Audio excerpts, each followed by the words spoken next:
अस्सलाम वालेकुम दोस्तों, जैसा कि आपको आइडिया होगा कि सेंट्रल बैंक ऑफ पाकिस्तान या स्टेट बैंक ऑफ पाकिस्तान के गवर्नर डॉक्टर रज़ा बाकर का आज 4 मई 2022 को 3 साल टेन्योर ख़त्म हो गया और हुकूमत को उसको एक्सटेंड नहीं किया और उसकी बजाय उन्होंने डॉक्टर मुर्तज़ा सैयद को नए सेंट्रल बैंक ऑफ पाकिस्तान के गवर्नर का चार्ज दे दिया है। और doctor Murtaza Syed already central bank of Pakistan में एज अ डिप्टी गवर्नर भी काम कर रहे थे। और आज हम बात करेंगे कि क्या डॉक्टर मुर्तज़ा सैयद डॉक्टर रज़ा बाकर से बेहतर परफॉर्म कर पाएंगे या बेहतर परफॉर्म नहीं कर पाएंगे। उस पर बात करने से पहले ये बताना ज़रूरी है कि डॉक्टर मुर्तज़ा सैयद ने अपनी पीएचडी इकोनॉमिक्स जो है वो ऑक्सफोर्ड यूनिवर्सिटी से कंप्लीट की। उसके साथ उनका एक अच्छा खासा एक्सपीरियंस है इंटरनेशनल मॉनेटरी फंड आईएमएफ के साथ काम करने का, और उसके साथ साथ वो कोरिया और चाइना में डिफरेंट आईएमएफ के जो प्रोजेक्ट हैं उनको इम्प्लीमेंट करने का अच्छा खासा एक्सपीरियंस भी रखते हैं। अगर हम कंपेयर करें कि क्या डॉक्टर मुर्तज़ा सैयद डॉक्टर रज़ा बाकर से बेहतर परफॉर्म कर पाएंगे या नहीं कर पाएंगे, तो उसमें जो पहला इंडिकेटर है वो ये बता रहा है कि डॉक्टर रज़ा बाकर जो हैं ये आईएमएफ से काम कर रहे थे और आईएमएफ से डायरेक्ट उनको सेंट्रल बैंक का गवर्नर लगा दिया गया और उनका इससे पहले सेंट्रल बैंक के साथ काम करने का कोई एक्सपीरियंस नहीं था। लेकिन डॉक्टर मुर्तज़ा सैयद जो हैं ये ऑलरेडी यहाँ पे सेंट्रल बैंक में एज अ डिप्टी गवर्नर काम कर रहे हैं। उनको सेंट्रल बैंक की मैकेनिज्म का, सेंट्रल बैंक के इश्यूज़ का और उसकी जो वर्किंग में जहाँ जहाँ पर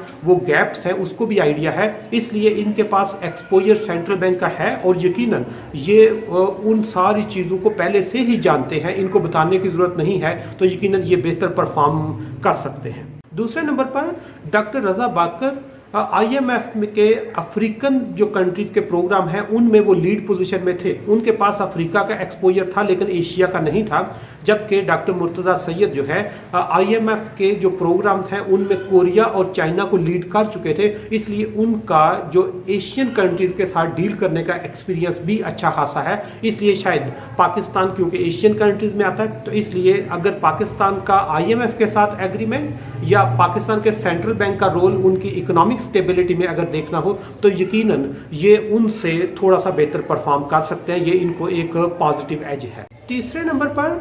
क्योंकि डॉक्टर रज़ा बाकर जो है ये अमेरिकन यूनिवर्सिटी हार्वर्ड और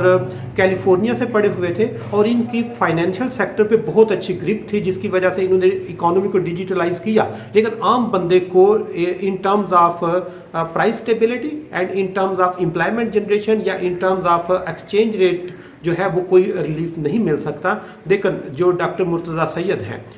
इनकी जो पीएचडी है ये ऑक्सफोर्ड यूनिवर्सिटी से है और इनकी जो मैक्रो इकोनॉमिक में ग्रिप है, इसके साथ साथ इनका बहुत ज़्यादा जो रिसर्च का काम है वो इनमें पॉवर्टी और इनइक्वालिटी पे भी किया हुआ है। इसलिए इनकी जो अप्रोच होगी यकीनन उसमें आम बंदा, जिसमें हम कह सकते हैं कि ये फूड इन्फ्लेशन पे इनका कंसर्न होगा, आम बंदे को रिलीफ देना इनका कंसर्न होगा, एम्प्लॉयमेंट जनरेट करना इनका कंसर्न होगा। इसलिए जब ये डेवलपमेंट इकोनॉमिस्ट है तो यकीनन ये फाइनेंशियल सेक्टर को आम बंदे की फलाह के लिए इस्तेमाल करने के लिए अपनी जो स्किल्स हैं, अपनी जो रिसर्च है या अपना जो एक्सपोजर है उसको यकीनन इस्तेमाल करेंगे। आखिर में ये बताना भी ज़रूरी है जिस तरह सेंट्रल बैंक इंडिपेंडेंटली काम करता है और उस पर अगर पॉलिटिकल प्रेशर कम होगा और यकीनन वो अपने जो इकोनॉमिक ऑब्जेक्टिव हैं उनको पूरा करके वो लोगों को रिलीफ देगा, क्योंकि सेंट्रल बैंक का जब मेन टारगेट प्राइस स्टेबिलिटी होगा और इकोनॉमिक स्टेबिलिटी, तो उसके लिए अगर ये अपनी सप्लाई ऑफ मनी को मैनेज कर लेते हैं विदाउट एनी पॉलिटिकल प्रेशर तो यकीनन उससे आम बंदे को रिलीफ मिलेगा। दूसरे नंबर पर इकोनॉमिक स्टेबिलिटी के लिए अगर इसमें प्राइवेट सेक्टर क्रेडिट को एक्सपेंड कर ले तो यकीनन उससे भी प्राइवेट सेक्टर प्रमोट होगा, जो एम्प्लॉयमेंट भी जनरेट करेगा, जो हमारे ट्रेड को भी एक्सपेंड करेगा, जिससे हमारा करंट अकाउंट जो डेफिसिट जा रहा है उसको भी ओवरकम करने में मदद मिल सकती है। इसलिए हम काफ़ी पुरुमीद हैं कि अगर डॉक्टर मुर्तज़ा सैयद को इंडिपेंडेंटली सेंट्रल बैंक को चलाते हैं या मॉनेटरी पॉलिसी के जो डिसीजन है वो लेते हैं तो यकीनन उससे आम बंदे की जो वेल बीइंग है उसके लिए हम बहुत ज़्यादा पुरुमीद हैं।